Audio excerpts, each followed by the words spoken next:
ರಾಷ್ಟ್ರೀಯ ಯೋಜನೆ ಆಗೋದಿಲ್ಲ ಅಂತ ತಿಳ್ಕೊಂಡು ಅವರು ಹಿಂದಕ್ಕೆ ಹೇಳ್ಬಿಟ್ಟಾರೆ. ಯಾರು? ಕೇಂದ್ರ ಸರ್ಕಾರ ಕೃಷ್ಣಾ ಮೇಲ್ದಂಡೆ ಯೋಜನೆ ರಾಷ್ಟ್ರೀಯ ಯೋಜನೆ ಮಾಡೋದಿಲ್ಲ ಅಂತೇಳಿ. ಅದಕ್ಕಿಂತ ಹಿಂದೆ ಭದ್ರಾ ಅಂತ ತಿಳ್ಕೊಂಡು ಅದು ಶಿವಮೊಗ್ಗ ಜಿಲ್ಲೆದಾಗ ಇರ್ತದೆ ನದಿ. ಭದ್ರಾಕ್ಕೆ ಇವರು ಇದಕ್ಕಿಂತ ಅತ್ಯಂತ ಸಣ್ಣ ಪ್ರಮಾಣದ ಒಂದು ಯೋಜನೆ ಅದು, ಅದಕ್ಕೆ ರಾಷ್ಟ್ರೀಯ ಯೋಜನೆ ಅಂತ ಮಾಡಿದ್ದಾರೆ. ಅಲ್ಲಿ ಕೇಂದ್ರ ಸರ್ಕಾರದ ಜಲಸಂಪನ್ಮೂಲ ಮಂತ್ರಿಗಳು 2 ದಿವಸ ಶಿವಮೊಗ್ಗದವ್ರು ಇಳ್ಕೊಂಡು 2 ದಿವಸ ಶಿವಮೊಗ್ಗದವ್ರು ಇಳ್ಕೊಂಡು ಸಮೀಕ್ಷೆ ಮಾಡಿಸಿ ಎಲ್ಲ ಮಾಡಿಸಿ ವರದಿ ಸಲ್ಲಿಸಿದ್ರು ಅಂತ. ಅದು ಈಗ ಯೋಜನೆ ರಾಷ್ಟ್ರೀಯ ಯೋಜನೆ ಆಗಕತ್ತದ. ಉತ್ತರ ಕರ್ನಾಟಕ ಪ್ರತ್ಯೇಕ ವಕ್ಫ್ ಮಂಡಳಿ ರಚನೆ ಮಾಡ್ರಿ. 14 ಜಿಲ್ಲೆ ವಕ್ಫ್ ಮಂಡಳಿ. ಇದರಲ್ಲಿ 41,000 ಮೇಲ್ಪಟ್ಟು ವಕ್ಫ್ ಆಸ್ತಿಗಳದು. ಆ ವಕ್ಫ್ ಆಸ್ತಿಗಳು ಯಾರು ಬೇಕಾದವ್ರು ಲೂಟಿ ಹೊಡ್ಯಾಕತ್ತಾರ. ಅದಕ್ಕೆ ಯಾಕೆ ಹೊಡ್ಯಾಕತ್ತಾರ ಅಂದ್ರೆ ಇದ್ರ ಕೇಂದ್ರ ಕಚೇರಿ ಬೆಂಗಳೂರು. ಬೆಂಗಳೂರು ಅಧಿಕಾರಿಗಳು ಇಲ್ಲಿ ಬರೋದಿಲ್ಲ. ಯಾಕೆ ಬರೋದಿಲ್ಲ ಅಂತಂದ್ರೆ ಇಲ್ಲಿ ಹವಾಮಾನ, ಇಲ್ಲಿ ಊಟ, ಇಲ್ಲಿ ಭಾಷೆ ಮತ್ತು ಇಲ್ಲಿ ರೊಕ್ಕ ಸಿಗೋದಿಲ್ಲ ಅಂತೇಳಿ ನಾವು ಅವ್ರ ಕಡೆಯಿಂದ ಇಸ್ಕೊಳಂಗಿದ್ದಾಗ ನಮ್ಮ ಕಡೆಯಿಂದ ಇಸ್ಕೊತಾರ ಅಂಥ ಪರಿಸ್ಥಿತಿ ನಮ್ದು ಅದ. ಅದಕ್ಕೆ ನಿರ್ಲಕ್ಷಿತನಾಗಿದೆ. ಯಾರು ಕೇಳೋದಿಲ್ಲ. ಕಮಿಟಿ ಮಾಡಿಕೊಡ್ತಾರೆ, ಅವರು ಸರಿಯಾಗಿ ಮಾಡೋದಿಲ್ಲ. ಆ ನಂತರ ವಕ್ ಕಮಿಟಿ ಅದ, ಅವ್ರ ಮೇಲೆ ಏನು ಅಧಿಕಾರ ಇಲ್ಲ ಅವರಿಗೆ. ಸ್ವಾಯತ್ತತೆ ಕೊಡ್ರಿ, ಅಧಿಕಾರದ ಸ್ವಾಯತ್ತತೆ ಕೊಟ್ಟಾಗ ಮಾತ್ರ ಕೆಲಸಗಳಾಕಾವು. ಹೆಸರಿಗೆ ಮಾತ್ರ ಕೊಡಿಸ್ಬೇಡ್ರಿ. ಈಗ BTD ಮತ್ತು ಟೌನ್ ಪ್ಲಾನಿಂಗ್ ಅಥಾರಿಟಿ ಚೇರ್ಮನ್ ನಾನಿದ್ದೆ. ಅದಕ್ಕೆ ಅಧಿಕಾರ ಇತ್ತು, ಸ್ವಾಯತ್ತತೆ ಇತ್ತು. ಒಂದು ಮೀಟಿಂಗ್ ಮಾಡಿ ಒಂದು ಟೊರ ಮಾಡಿದವ್ರು ಅದು ಆದೇಶ ಅದು. BTDದಾಗ ಹಂಗಿಲ್ಲ. BTDದಾಗ ನಾವು ಮೀಟಿಂಗ್ದಾಗಿಟ್ಟು ಅದನ್ನು ಪಾಸ್ ಮಾಡಿ KBJ ಇದು ಹೆಡ್ ಆಫೀಸು. BTD R&R ಅಲ್ಲ. ಭೂ ಸ್ವಾಧೀನ ಪಡಿಸ್ಕೊಳ್ಬೇಕಂತಂದ್ರೆ R&R. ಬಾಕಿ ಎಲ್ಲ ವಿಷಯಗಳಿಗೆ ಕೃಷ್ಣಾ ಭಾಗ್ಯ ಜಲ ನಿಗಮ ಅಂತ ತಿಳ್ಕೊಂಡು ಬೆಂಗಳೂರಾಗದ. ಅದಕ್ಕೊಬ್ಬರು ವ್ಯವಸ್ಥಾಪಕ ನಿರ್ದೇಶಕರದಾರ. ಈದ್ ಹೆಡ್, ಅವ್ರು ಅಪ್ರೂವಲ್ ಕೊಡ್ಬೇಕು ಅದಕ್ಕೆ. ಅದು ಆದಮೇಲೆ ಅವ್ರ ಅಧಿಕಾರಿ ಇರ್ಲಿಕ್ಕಂದ್ರೆ ಅದನ್ನು ಜಲ ಸಂಪನ್ಮೂಲ ಇಲಾಖೆ ಕಳಿಸ್ಬೇಕದು, ರಾಜ್ಯ ಸರ್ಕಾರದ್ದು. ಈ ಎಲ್ಲ ಸಿಸ್ಟಮ್ ಅದು. ಅದನ್ನು ಅಲ್ಲಿ ಆಗ್ಲಿಕ್ಕೆ ಕ್ಯಾಬಿನೆಟ್ಗೆ ಹೋಗ್ಬೇಕು. ಆ ನಂತರ ಮುಖ್ಯಮಂತ್ರಿಗಳಿಗೆ ಹೋಗ್ಬೇಕು, ಕ್ಯಾಬಿನೆಟ್ಗೆ ಹೋಗ್ಬೇಕು. ಅದಕ್ಕೆ ಮುಖ್ಯ ಆ್ಯಕ್ಟ್ ಚೇಂಜ್ ಮಾಡೋದಿತ್ತಂದ್ರೆ ಅಧಿವೇಶನಕ್ಕೆ ಇದು ಇದ್ರೊಳಗೆ ಬರ್ಬೇಕು ಸದನಗಳಲ್ಲಿ.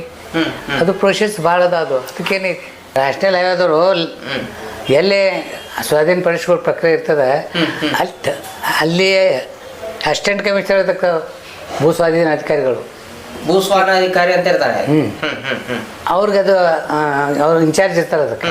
ಈಗ ಬಾಗಲಕೋಟೆಯಾಗ ಇವ್ರ ಲಿಮಿಟ್ ಎಲ್ಲದ AC ಅವ್ರದ್ದು ಅಲ್ತನ ಎಲ್ಲ ಸ್ವಾಧೀನ ಅದು ಅಂತ ಅಂದ್ರೆ ಇವ್ರ ನೋಟಿಫಿಕೇಶನ್ ಹೊಡ್ಸ್ತಾರೆ. AC ಅವರು ಲ್ಯಾಂಡ್ ಎಕ್ವಿಷನ್ ಆಫೀಸರ್ ಅಂತ ತಿಳ್ಕೊಂಡ್ರು ಹೊಂದಿಸಿ ಆ ಯೋಜನೆ ಹೆಸರು ಹಾಕ್ತಾರೆ.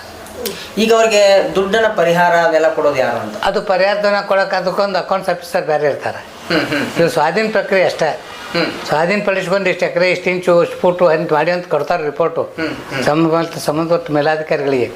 ಅವ್ರೇನು ಮಾಡ್ತಾರೆ, ಅವರು ಲ್ಯಾಂಡ್ ಎಕ್ವಿಷನ್ ಆಯಿತು ಎಷ್ಟಾಗಿದೆ ಏನಂತಂದ್ರೆ ಅವ್ರದ್ದೊಂದು ವ್ಯಾಲ್ಯೂಷನ್ ಅದ.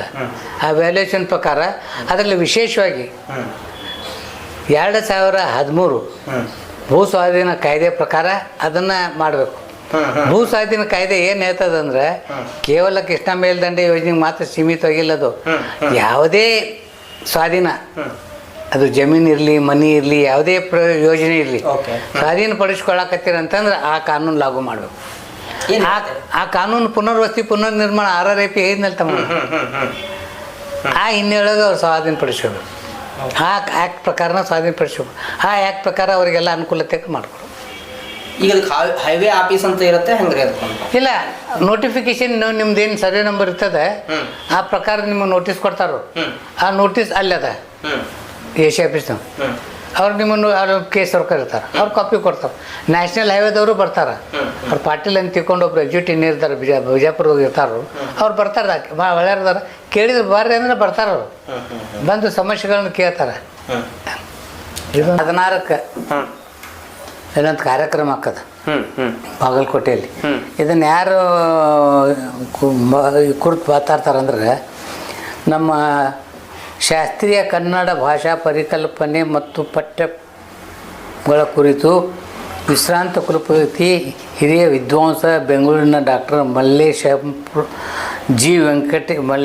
ಜಿ ವೆಂಕಟೇಶ ಉಪನ್ಯಾಸ ನೀಡಿದರು. ಏನು ಹೇಳ್ತಾರೆ ಅವರು, ಕನ್ನಡ ಭಾಷೆಗೆ ಶಾಸ್ತ್ರೀಯ ಭಾಷೆಯ ಸ್ಥಾನಮಾನ ಕೊಡಬೇಕು ಅಂತ. ಕೆಲವು ಮಂದಿ ಕೇಳಿದರು, ಮತ್ತೊಂದು ಸ್ಥಾನಮಾನ ಏನಿರ್ತೈತೆ ರೀ ಶಾಸ್ತ್ರೀಯ ಭಾಷೆಗೆ, ಯಾವ ರೀತಿ ಹಿಂದಿಗೆ ಅದಕ್ಕೊಂದು ಸ್ಥಾನಮಾನ ಜೊತೆಗೆ ಸಹಾಯ, ಹಣಕಾಸಿನ ಸಹಾಯ ಇರ್ತದೆ, ವಿಶೇಷ ಯೋಜನೆಗಳಿರ್ತವೆ ಅದಕ್ಕೆ. ಅದನ್ನು ಇವ್ರು ಮಾಡೋದಿಲ್ಲ, ಈವರೆಗೂ ಮಾಡಿಲ್ಲ ಏನ್ರಿ. ಅದನ್ನು ನಾನು ಕಟ್ಗಿ ಅಳಿಮಠ ಅಂತ ತಿಳ್ಕೊಂಡು ಪ್ರೊಫೆಸರ್ ಅವ್ರಿಗೆ ಫೋನ್ ಹಚ್ಚಿದ್ದೆ. ಅವ್ರು ಅದಾರ ಅದ್ರೊಳಗ ಅವ್ರಿಗೆ ಕೇಳಿ, ನೀವು ದಯವಿಟ್ಟು ಇದ್ರ ಬಗ್ಗೆ ಧ್ವನಿ ಎತ್ತಿರಿ ಸರ್, ನಾವು ನಿಮ್ಮ ಜೊತೆ ಇದೀವಿ ಅಂತ ನಾವು ಹೇಳಿದ್ವಿ. ಅವರು ಅಂತಾರೆ ಸರ್ಕಾರ ಮಾಡ್ಬೇಕು ಇವನ್ನೆಲ್ಲ, ಕೇಂದ್ರ ಸರ್ಕಾರ ವ್ಯಾಪ್ತಿಯಲ್ಲಿ ಬರ್ತದೆ. ಈಗ ಅವರು ನಿವೃತ್ತಿ ಬಂದಾರ್ರಿ, ಅಲ್ಲಿ ನಮ್ಮ ಬಸವೇಶ್ವರ ಸಂಘದೊಳಗನೆ ಈಗ ಇದ್ದಾರೆ ಒಂದು ಪ್ರಮುಖ ಸ್ಥಾನದೊಳಗೆ. ಏನ್ರಿ ಅವರು ಭಾಳ ಚಲೋ ವಿಚಾರಧಾರೆಗಳದ ಅವರೆಲ್ಲ ಕಟಿಂಗ್ಸ್ ಅದಾವು ರಾಷ್ಟ್ರೀಯ ಸ್ಥಾನಮಾನದ ಬಗ್ಗೆ. ಶಾಸ್ತ್ರೀಯ ಸ್ಥಾನಮಾನ ಬಂದರೂ ಆಗದ ಅನುದಾನ ಬಳಕೆಗೆ ಬದ್ಧತೆ, ಮಾನದಂಡದ ಕೊರತೆ. ಮುಚ್ಚಗಂಡಿ ಕೆರೆದು ಯಾರು ಧ್ವನಿ ಎತ್ತಿದ್ದಿಲ್ಲ. ನಾ ಎಲ್ಲ ಅವಾಗ 2017ರಿಂದ ಅದಕ್ಕಿಂತ ಹಿಂದಿಂದ 15 ವರ್ಷ ಆಯ್ತು ನಾ ಬಡ್ದಾಡಕತ್ತಿ. ಏನ್ರಿ ಡಾಕ್ಯುಮೆಂಟ್ಸ್ ಅದದು. ಏನ್ರ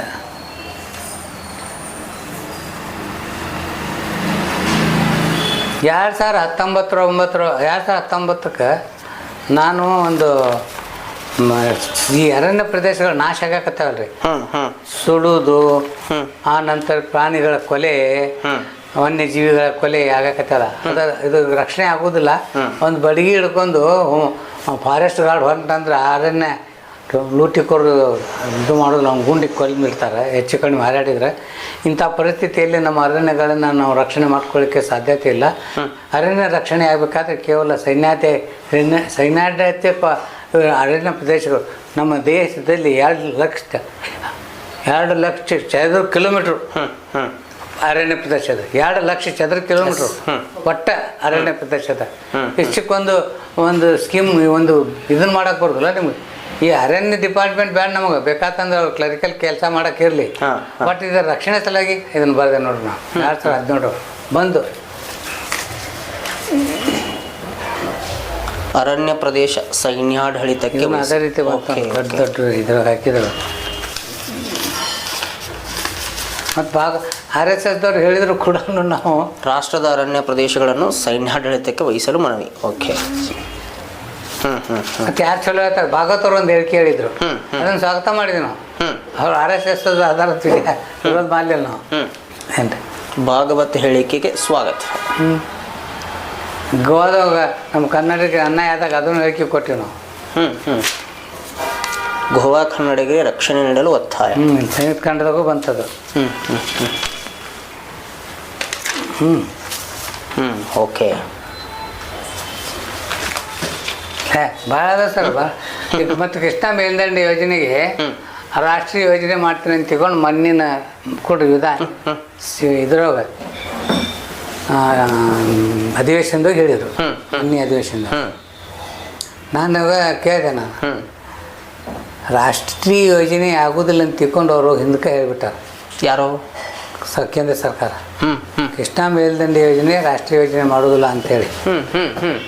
ಅದಕ್ಕಿಂತ ಹಿಂದೆ ಭದ್ರಾ ಅಂತ ತಿಳ್ಕೊಂಡು ಅದು ಶಿವಮೊಗ್ಗ ಜಿಲ್ಲೆದಾಗ ಇರ್ತದೆ ನದಿ.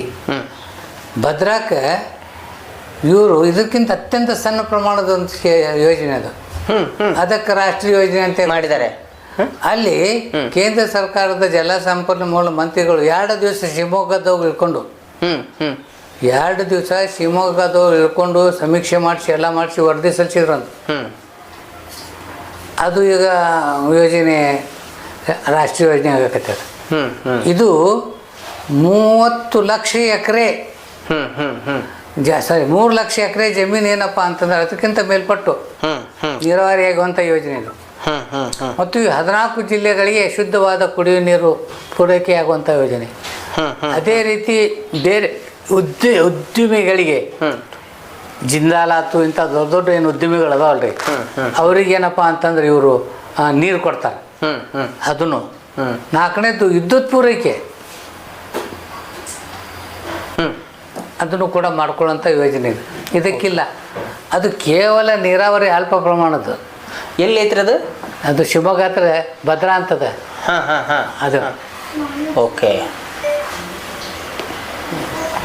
ಇಷ್ಟೆಲ್ಲ ಹೇಳ್ತೀವಿ ನಾವು, ಅವ್ರು ಕೇಳೋದಿಲ್ಲ. ನಮಗಂತೂ ಮಕ್ಳು ಕುಂದಿಸ್ಕೊಳ್ಳೋದಿಲ್ಲ. ಅವ ತಲೆ ತಿಂತಾನೋ ಮರ, ತಲೆ ಇದು ಮಾಡ್ತಾನೋ ಮರ, ಹಳೇದ ಹೇಳ್ತಾನೆ. ಏನು ಹೇಳ್ಬೇಕು ನೀವು? ನಿಮ್ಗೇನೋ ತಿಳಿಯೋದಿಲ್ಲ ಅಂದ್ರೆ ನಾನೇನು ಮಾಡಲಿ? ನಿನ್ನೆ ನಾನು ಒಬ್ಬರ ಮನೆಗೆ ಹೋಗಿದ್ದೆ, ಅಲ್ಲೊಬ್ರು ಕಾಂಗ್ರೆಸ್ ನಾಯಕರು ಬಂದಿದ್ರು. ಬೇರೆಯವ್ರು ಮಾತಾಡಕತ್ತಿದ್ರು, ಬೇರೆ ಬೇರೆ ಜನ. ಇಲ್ರಿ ಕಾಕ, ನೀವೊಂದು ಸ್ವಲ್ಪ ಮಾತಾಡ. ಇಲ್ರಿ, ಯಾಕೆ ಸುಮ್ಮನೆ ನಾನು ದಣ್ಣಿಲ್ಲಿ ಅಂದೆ ನಾನು. ಇವ್ರು ಕೇಳಿ ಇವ್ರೇನು ಮಾಡೋರು ನನ್ನ ಮಾತು ಕೇಳಿ. ಇವ್ರ ಬಳಿ ಎಷ್ಟು ಸಾಮರ್ಥ್ಯತೆ ಇದೆ ಹೇಳನ್ರಿ. ಇವ್ರೇನಾದ್ರೂ ನಾಳೆ ನಮಗೆ ಇರುತ್ತೆ, ಸಹಾಯ ಮಾಡೋಕ್ಕೆ ಸಾಧ್ಯ ಇದೆ, ಸರ್ಕಾರದ ಮೇಲೆ ನಾವು ದಬಾವ್ ಮಾಡ್ತೀವಿ, ಹಿಂಗೆ ಮಾಡೋದಿಲ್ಲ.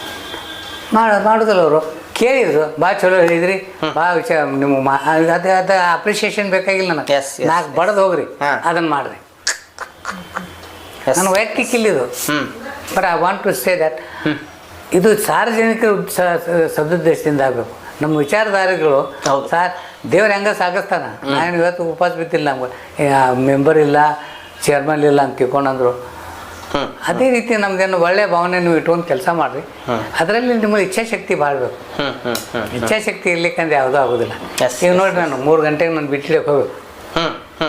ನಾನು ಕ್ಲರ್ಕ್ ಕತೆ ಕುಂದಿರ್ತೀನಿ, ಕ್ಲರ್ಕ್ ಕತೆ ಕೇಳೋರಿ. ಆ್ಯಸ್ ಎ ಕ್ಲರ್ಕ್ ಅವ್ರ ಕಾಗದ ತೊಗೋತೀನಿ. ಅವ್ರ ಕಡೆ ಒಂದು ಇರ್ತದೆ, ಅನುಕ್ರಮ ನಂಬರ್ 1, CTS ನಂಬರ್ 94 B/E. ಹಾಂ, ಇದು ಹೆಸರು ಅಹಮದ್ ರಸೂಲ್ ಅಬ್ದುಲ್ ಕರೀಂ ಸಾಬ್ ದಂಡಿಯಾ. ಸರಿಯಾದ ಕ್ಷೇತ್ರ ಇಷ್ಟದ. ಹಾಂ, ಬಯಲ್ ಜಾಗ ಇಲ್ಲ, ಮಾಡಿ ಇಷ್ಟದ. ಇದನ್ನ ಎಲ್ಲ ಹೇಳ್ಕೊಂತ ಹೋಗ್ಬೇಕು. ಅದು ಕರೆಕ್ಟ್ ಐತಿ ಇಲ್ಲಿ ನೋಡ್ಬೇಕು. ಅವ್ರು ಇಷ್ಟಿದ್ರು ತಪ್ಪು ಮಾಡ್ಯಾರ. ಅವರು ಇಷ್ಟಿದ್ರು ಮೊನ್ನೆ ಹೋಗಿ ಮೊದಲು 4 ತಾಸು ಕೂತು ಹೇಳಿ ಬಂದಿದ್ದೆ 3 ವಾರ್ಡಿಂದು ಎಲ್ಲ ತಪ್ಪದು. ಒಳಗೆ ಕಳಿಸ್ಬಿಟ್ರು, ಹೊತ್ತೆ ಹಾಕ್ಬಿಟ್ರು GM ಆಫೀಸ್ನವ್ರು. ಈಗ ಮತ್ತೆ ಅದನ್ನು ಬರೆದು ಕಳಿಸ್ಬೇಕಾಗೈತಿ. ನಾನು ಅದನ್ನು ಒಂದು ಮೋಜನಿ, ಸಂಯುಕ್ತ ಮೋಜನಿ ಅಂತದ JMC ಅಂತೇಳಿ, ಅದರ ಪ್ರಕಾರನ ಅವ್ರಿಗೆ ಕಳಿಸ್ಬೇಕು ನಾವು. ಅವ್ರು ಅದ್ರ ಪ್ರಕಾರ ಕಳಿಸಿಲ್ಲ, ಅದು ತಪ್ಪು ಮಾಡಿದ್ದು ಒಬ್ಬ ಏಜೆನ್ಸಿ ಕೊಟ್ಟಿದ್ರು. ಅವ ಏನೇನೋ ಬರ್ದು ಕೊಟ್ಟು ಹೋಗ್ಬಿಟ್ಟವ. ಈಗ ಇದ್ದವ್ರು ಅವ್ರದ್ದೇ ಕೆಲಸ ರಗಡಾಗೈತಿ. ಹೀಗಾಗಿ ಅದು ಡಿಲೇ ಆಯ್ತು. ನಾವು ಹೋಗಿ ಬನ್ನಿ ನಿನ್ನೆ ಹೀಗೆ ಬಾ ಅಂದಾರ ನಾನು ಸೀದಾ ಏನಪ್ಪ ಅಂದ್ರೆ ಅಲ್ಲಿ ಹೋಗಿ ಅದನ್ನು 2ನೇ ವಾರ್ಡಿನ ತಯಾರು ಮಾಡ್ತೀನಿ, ಟೈಪ್ ಮಾಡಿಸ್ಬೇಕದ. ನಾವು ಹೋಗಿ ಕೂಡ್ಲಿಕ್ಕಂದ್ರೆ ಏನೂ ಮಾಡೋದಿಲ್ಲ ಅವ್ರು. ಆ ಕೇಸ್ ವರ್ಕರ್ ಹೇಳಕ್ಕೆ ಬಿಡುದಿಲ್ಲ, ಹೇಳಕ್ಕೆ. ನಾವು ಮೊನ್ನೆ ಹೋಗಿ ಹೇಳಿದೆ, ಜಾನ್ತೀವಿ ನೀವು ಈ ನಡುಗಡ್ಡೆದು 100 ಜನರದ್ದು ಬಿಟ್ಟು ನೀವು ಬೇರೆ ಮಾತಾಡಕತ್ತಾರ ಜನ. ಮತ್ತು ಎಷ್ಟೇನು ಈ ಜನ ಇಲ್ಲಿ ಬಂದಾರಲ್ಲ, ಇವ್ರೊಬ್ಬರದು ಒಂದು ಆಸ್ತಿ ಇಲ್ಲ, ಈಗ ನಂದು ಇಲ್ಲ, ಆ ಮಾತು ಬೇರೆ. ಬಟ್ ನಂದು ಒಂದೇ ಕೆಲಸ ಇಲ್ಲ. ನಾನು ಪ್ಲಾಟ್ ಕೊಡು ಅದು ಕೊಡು ಅನ್ನಕತ್ತಿಲ್ಲ. ನಿಮ್ಮ ಕೆಲಸ ನಾ ಮಾಡಾಕತ್ತೀನಿ, ನಿಮ್ಮ ಕೆಲಸ ಸರಿಪಡಿಸಾಕತ್ತೀನಿ. ನನ್ನ ದುಡ್ಡು ನಾನು 2-3 ಸಾವಿರ ರೂಪಾಯಿ ಡೀಸೆಲ್ ಖರ್ಚು ಮಾಡಿ ನಾನು ಮುಂಜಾನೆ ಸಂಜೆಗೆ ಅಡ್ಡಾಡಿ. ಮತ್ತು ಅವ್ರ ಪ್ಯೂನ್ ಕರ್ಕೊಂಡು ನಮ್ಮ ಕಾರ್ನಾಗ ಹಾಕ್ಕೊಂಡು ಈ ಆಫೀಸಿಗೆ ತಂದು ಕೊಡ್ಬೇಕು. ಮತ್ತು ಆ ಕಾರ್ಲಿಂದ ಹೋಗಿ ಆ ಪ್ಯೂನಿಗೆ ಬಿಟ್ಟು ಬರ್ಬೇಕು. ಈ ರೀತಿ ಸೇವೆ ಮಾಡಿರಿ ನಾವು. ನೀವು ಬರಲಿಲ್ಲ ಅಂದ್ರೆ ನಾನು DC ಅವ್ರ ಮುಂದೆ ಹೋಗಿ ಕುಂದಿರ್ತೀನಿ. ನೀವು ಎಷ್ಟು ಏನು ಯಾರ್ಯಾರು ಏನೇನು ಮಾತಾಡ್ತೀರಿ ನಿಮಗೆ ಏನಾದರೂ ತೊಂದರೆ ಆದ್ರೆ ನನಗೆ ಇದು ಮಾಡಬೇಡ. ಯಾಕೆ ಮಾಡಿಲ್ಲ ನೀವು ಅವಧಿ ಒಳಗೆ ಅಂತ ತಿಳ್ಕೊಂಡು. ಈಗ ನೀವು ಆ 3 ತಿಂಗಳ ಡಿಲೇ ಮಾಡಿರಿ, ಮತ್ತೆ ಎಕ್ಸ್ಟೆನ್ಷನ್ ಕೇಳಾಕತ್ತೀವಿ, ಕೊಡಿಸ್ತೀವಿ. ಅಷ್ಟು ಕೊಡಿಸಿದ್ರು ನೀವು ಹಿಂಗೆ ಮುಖ ಇಟ್ಕೊಂಡು ಕೂತಾರೆ, ನಾವೇನು ಮಾಡೋದು? ನಮ್ಗೆ ತೊಂದರೆ ಆಗುತ್ತೆ ನೋಡ್ರಿ ನಿಮ್ಗೆ ಅಂತ ಹೇಳಿ. ಓಕೆ.